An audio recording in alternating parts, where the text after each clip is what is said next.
मैं assistant professor doctor B Harilal Soni, ABST government college Barmer. आज अपन कक्षा BCom second year section A and B accounting paper first corporate accounting unit first में अपन ने पहले इश्यू ऑफ डिबेंचर पढ़ा। इश्यू ऑफ डिबेंचर के बाद में रिडेप्शन ऑफ डिबेंचर, रिडेप्शन का अर्थ पढ़ा था कि डिबेंचर का रिडेप्शन का मतलब भुगतान करना। फिर डिबेंचर की भुगतान की विधियाँ पर लिखी। डिबेंचर की भुगतान की विधियाँ लमसम पेमेंट है। तो कल नेक्स्ट लास्ट टर्न पे अपन ने लमसम भुगतान में सिंकिंग फंड बना के, नी सिंकिंग बना के, परिवर्तन वाला और ये जो लॉटरी द्वारा रद्द करने के उद्देश्य से बाजार के रूप में खरीदना, ये सब सिंकिंग, ये ऋण पत्रों के शोधन की विधियाँ थी। पहली विधि थी ऋण पत्रों अंश या ऋण पत्रों परिवर्तन के डिबेंचर होल्डर वालों को नए अंश या ऋण पत्र दे देना, ये विधि पढ़ी। दूसरी विधि में था एकमुश्त भुगतान। एकमुश्त भुगतान में दो भाग है। एक सिंकिंग शोधन कोष की व्यवस्था किए बिना redemption of debenture by cash payment on one lump sum without making redemption fund. मतलब ये हुआ कि ऋण पत्रों का भुगतान कैश में करना है, लेकिन सिंकिंग फंड बनाने के बिना सिंकिंग फंड बना के ऋण पत्रों का भुगतान करना। अब सिंकिंग फंड नहीं बनाए और ऋण पत्रों का भुगतान कैसे करें? तो जब सिंकिंग फंड नहीं बनाने की आवश्यकता, उसको लगे कि पेमेंट कम है, कंपनी की आर्थिक स्थिति सही है, कंपनी बिना सिंकिंग फंड के भी ऋण पत्रों का भुगतान कर देगी, तो सिंकिंग फंड नहीं भी बनाए। अब सिंकिंग फंड नहीं बनाए तो भुगतान करने की क्या क्या प्रविष्टियाँ की जा सकती है? रिडेप्शन करना, एकमुश्त भुगतान तो एक साथ करना है, लेकिन सिंकिंग फंड यानी कि ऋण पत्रों के शोधन के लिए फंड बनाते हैं, उसका नाम सिंकिंग फंड है। सिंकिंग फंड को अपन रिडेप्शन फंड भी कहते हैं। सिंकिंग फंड और रिडेप्शन फंड एक ही बात है। तो विदाउट सिंकिंग फंड ऋण पत्रों का शोधन, लेकिन सिंकिंग फंड नहीं बना के, विदाउट सिंकिंग फंड बिना। अब जो कंपनी सिंकिंग फंड नहीं बनाती है और ऋण पत्रों का भुगतान करे तो प्रविष्टियाँ क्या होगी? अब इसमें तीन बातें हैं कि लमसम भुगतान एट पार हो सकता है, सम मूल्य पे हो सकता है, प्रीमियम पे भी हो सकता है और बट्टे पे भी हो सकता है। तीन कंडीशन हुई। एट पार सम मूल्य पे, एट प्रीमियम ज़्यादा पैसे, अंकित मूल्य से भी ज़्यादा, एट डिस्काउंट, हालांकि ये डिस्काउंट वाली कंडीशन कम ही देती है, फिर भी डिस्काउंट यानी कम पे शोधन करने की तीन कंडीशनें आ गई। अब अपन पहली कंडीशन भी डिस्कस करें कि ऋण पत्रों का शोधन, लेकिन एट पार सम मूल्य पर एकमुश्त नकद भुगतान करना है, लेकिन सम मूल्य पर करना है, एक साथ करना है। अब एक साथ करना है, किसका भुगतान करना है? कि डिबेंचर का भुगतान करना है। तो डिबेंचर का भुगतान करना है तो पाने वाला कौन? के डिबेंचर। और पेमेंट किससे होगा? बैंक से। तो टू बैंक, पाने वाला डेबिट, देने वाला क्रेडिट। कहना मतलब हुआ debenture account DR to bank, या डिबेंचर खाते, डिबेंचर अकाउंट को डिबेंचर होल्डर में डाल के भी कर सकते हो। तो debenture account DR to debenture holder, और अगली एंट्री कर दो डिबेंचर होल्डर टू बैंक, ये भी सही है। तो डिबेंचर टू बैंक का मतलब हुआ डिबेंचर का भुगतान किया, debenture account DR to bank, debenture का भुगतान किया। अब सपोज ये तो डिबेंचर मान लो 100 रुपये का, 100 का भुगतान किया, तो debenture account DR 100 rupees, to bank 100 rupees. अब जरूर थोड़ी डिबेंचर का भुगतान, अच्छी कंपनी है, ज़्यादा पैसे में कर सकती है, इससे गुडविल बढ़ेगी, तो प्रीमियम पे भी कर सकती है। अब ऋण पत्रों का भुगतान एकमुश्त भुगतान है, नकद में है, लेकिन प्रीमियम पे है। अब भुगतान की एंट्री कैसे करें? प्रीमियम शोधन पर प्रीमियम में खर्चा हुआ तो CR तो हो नहीं सकता, DR ही होगा। अब एंट्री हो जाएगी debenture account DR, debenture account D are मान लो सपोज 100 रुपये का है, उसका प्रीमियम 10 रुपये सपोज, तो premium on redemption of debenture 10 रुपये। अब रहा 2 बैंक, तो 2 बैंक में कितना आएगा, डिबेंचर में 100 रुपये, premium on redemption of debenture account D are ये भी 10 रुपये। अब 2 बैंक में आएगा, दोनों की जोड़ आएगी, दोनों की जोड़ हो जाएगी 110 रुपये। Premium debenture account D R 100 रुपये 100 रुपीज़, माना 100 रुपीज़ का है, प्रीमियम उसका 10 रुपये है, तो premium on redemption of debenture यानी कि ऋण पत्रों के शोधन पर प्रीमियम और चुकाने की गारंटी 2 बैंक। अब ये दूसरी विधि हो गई, प्रीमियम पर भुगतान करना है। अब अपने बात आता है कि ये शोधन पर जो प्रीमियम चुकाया इसकी व्यवस्था कहाँ से करें, इसको राइट ऑफ कैसे किया जाए। अब राइट ऑफ के लिए विकल्प है कि अपने पास सिक्योरिटी प्रीमियम पड़ा हो तो कंपनी अधिनियम में सिक्योरिटी प्रीमियम का उपयोग भी है कि अंशों और ऋण पत्रों के शोधन पर जो प्रीमियम होता है उसकी व्यवस्था सिक्योरिटी प्रीमियम से की जा सकती है। तो यदि कंपनी के पास सिक्योरिटी प्रीमियम पड़ा है तो सिक्योरिटी प्रीमियम से करनी चाहिए। सिक्योरिटी प्रीमियम नहीं हो तो पीएनएल पड़ा हो, पीएनएल भी नहीं है, अदर यानी रेवेन्यू रिजर्व, जनरल रिजर्व वगैरह पड़ा हो, उससे भी कर सकती है। तो security premium account D R, PNL या other any revenue reserve account D R, 2 premium on redemption of debenture. इससे क्या होगा, जो प्रीमियम खाता डी आर हुआ था वो सी आर हो गया, खाता क्लोज हो गया, अपलिखित हो गया। एक तरह से व्यवस्था की, अपलिखित किया, ख़त्म कर दिया, ये एंट्री हो गई। अब अपने पास आता है कंपनी जरूर थोड़ी सम मूल्य पे करे या प्रीमियम पे करे, कुछ कंपनियां ऋण पत्र है और उसका भुगतान कम पैसे पे कर सकती है। ऋण पत्र 100 रुपये का है, कंपनी ने 95 चुकाई तो 5 रुपये का कंपनी को फ़ायदा हो गया, ऐसा भी हो सकती है। अब माना कि डिबेंचर 100 रुपये का है और डिस्काउंट पे शोधन करना है, डिस्काउंट पे बट्टे पे ऋण पत्रों का शोधन करना है एक मुश्त।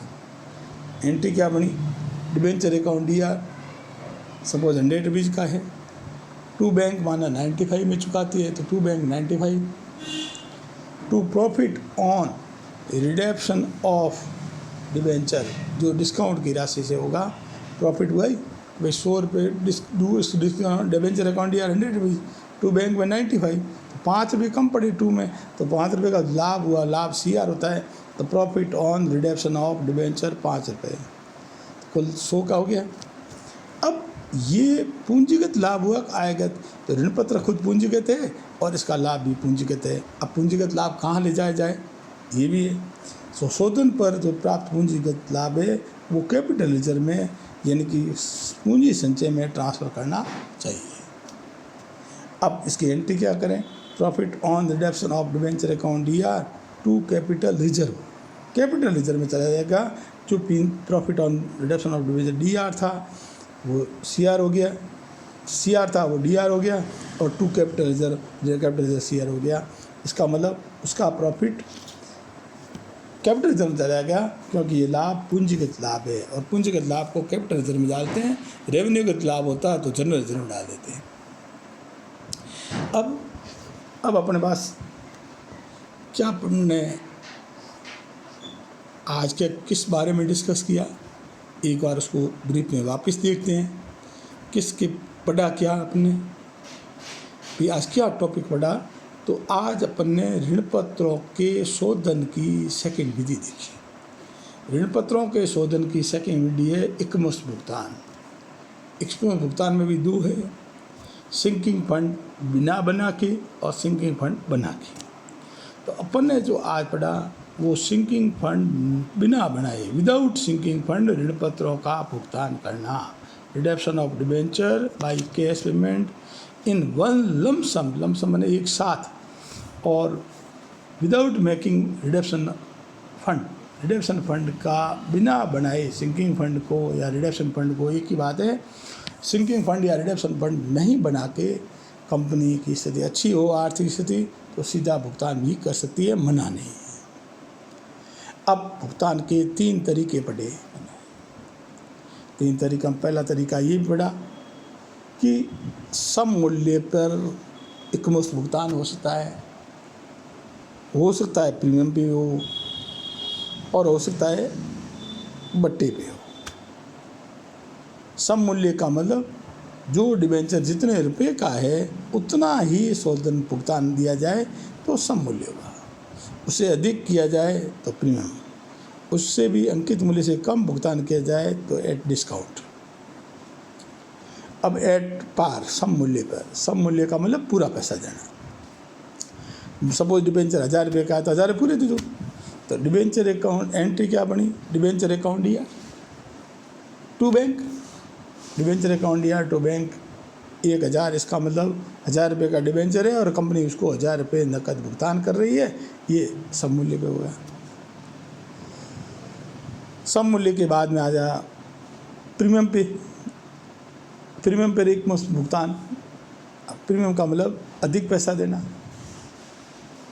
डिबेंचर 1000 रुपये का है, मान लो 1100 रुपये दे रहे हैं, 100 रुपये ज़्यादा दे रहे हैं तो प्रीमियम के हो गए। तो डिबेंचर अकाउंट डीआर, क्योंकि डिबेंचर का भुगतान करना है पाने वाले डिबेंचर, और देने वाला बैंक, इसलिए टू बैंक तो आएगा, तो देने वाला सीआर बैंक व्यक्तिगत खाता है। अब प्रीमियम इसलिए डीआर हुआ क्योंकि हानि है। प्रीमियम जो इश्यू पे प्रीमियम होता है वो सिक्योरिटी प्रीमियम सीआर होता है, रिडेप्शन पर प्रीमियम चुकाया तो डीआर होगा, क्योंकि लॉस है। समस्त हानियों को डेबिट करो तो कुल मिला के ये डीआर हुआ, premium on redemption of debenture. तो debenture account DR suppose 1000, premium on redemption of debenture 100 रुपये, टू बैंक 1100 रुपये। अब चूँकि ये शोधन पर जो अपन ने प्रीमियम चुकाया है इसकी व्यवस्था करें, इसको कहीं कहीं से राइट ऑफ करना पड़ेगा। तो राइट ऑफ करने के लिए अपने पास विकल्प है, सिक्योरिटी पेमेंट पड़ा हो तो पहले सिक्योरिटी पेमेंट से करो, सिक्योरिटी पेमेंट नहीं हो तो पीएनएल पड़ा हो, पीएनएल भी नहीं है, जनरल रिजर्व पड़ा हो, एनी अदर रेवेन्यू रिजर्व हो, उनसे इसको राइट ऑफ कर सकते हैं, अपन कहते व्यवस्था कर सकते हैं। एंट्री क्या बनी, सिक्योरिटी प्रीमियम अकाउंट डीआर, क्योंकि पहले सीआर था डीआर कर दीजिए, पीएनएल अकाउंट डीआर या other any revenue reserve account DR to premium on redemption of debenture, यानी कि ये उसकी व्यवस्था हो गई। अब अपने व्यवस्था होने के बाद जो पहले डीआर था वो सीआर हो गया, खाता क्लोज हो गया, पीएनएल के अंदर चला गया या सिक्योरिटी प्रीमियम से कम हो गया, सिक्योरिटी प्रीमियम से लेस हो गया, सिक्योरिटी प्रीमियम कम हो जाएगा और ये राइट ऑफ हो जाएगा।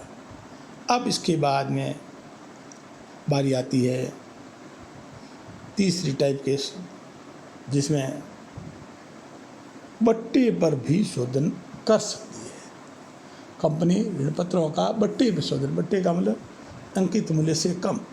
सपोज 1000 रुपये का डिबेंचर है, कंपनी 950 रुपये दे दे और 50 रुपये बच गए, 50 रुपये का लाभ हो गया, क्योंकि लाभ ये पूंजीगत भी लाभ है। तो डिबेंचर अकाउंट डीआर 1000 रुपये आएगा, क्योंकि डिबेंचर तो 1000 रुपये का है, उसका पेमेंट हो रहा है। टू बैंक में 950 रुपये आएंगे, 950, टू बैंक में 950 आएगा, क्योंकि बैंक में पेमेंट तो 950 का ही हुआ। अब 50 रुपये जो कम दिए, डिबेंचर तो 1000 रुपये का था, टू बैंक में 950 हुआ, तो to profit on reduction of debenture में कितने रुपए आएंगे, 50 रुपये। डिबेंचर 1000 रुपये, to bank 950, to profit on reduction of debenture कितने रुपये बने, 50 रुपये। अब अपने दिमाग में आता है कि ये बात है कि जब ये डिबेंचर का लाभ है, वो लाभ भी तो कहीं कहीं तो ट्रांसफ़र होना चाहिए। अब कहाँ ट्रांसफ़र करें, तो ये आय, अपन ये से विचार करेंगे कि ये लाभ आयगत लाभ है या पूंजीगत, यानी कि कैपिटल नेचर का है या रेवेन्यू नेचर का है। तो ये डिबेंचर पूंजीगत प्राप्ति है, तो डिबेंचर से होने वाला लाभ पूंजीगत लाभ है। अब पूंजीगत लाभ कैपिटल रिजर्व में जाएगा, आयगत लाभ होता तो जनरल रिजर्व में चला जाता। अब इसकी एंट्री क्या करें, अब प्रॉफिट जो सीआर हुआ था उसको डीआर करो। एंट्री क्या बनी, profit on reduction of debenture, यानी कि ऋण पत्रों के शोधन का लाभ, profit on redemption of debenture account, DR, जो पहले सीआर था अब डीआर हो गया, टू कैपिटल रिजर्व, यानी कैपिटल रिजर्व की राशि बढ़ गई, और प्रॉफिट राइट ऑफ हो गया, प्रॉफिट इसमें ट्रांसफ़र हो गया। इस प्रकार अपन ने ऋण पत्र के शोधन की एकमुश्त भुगतान बिना सिंकिंग फंड बना के या बिना रिडम्पशन फंड बना के आज अध्ययन किया। कल अपन अगली विधि का, सिंकिंग फंड बनाने वाली विधि का अध्ययन करेंगे। धन्यवाद।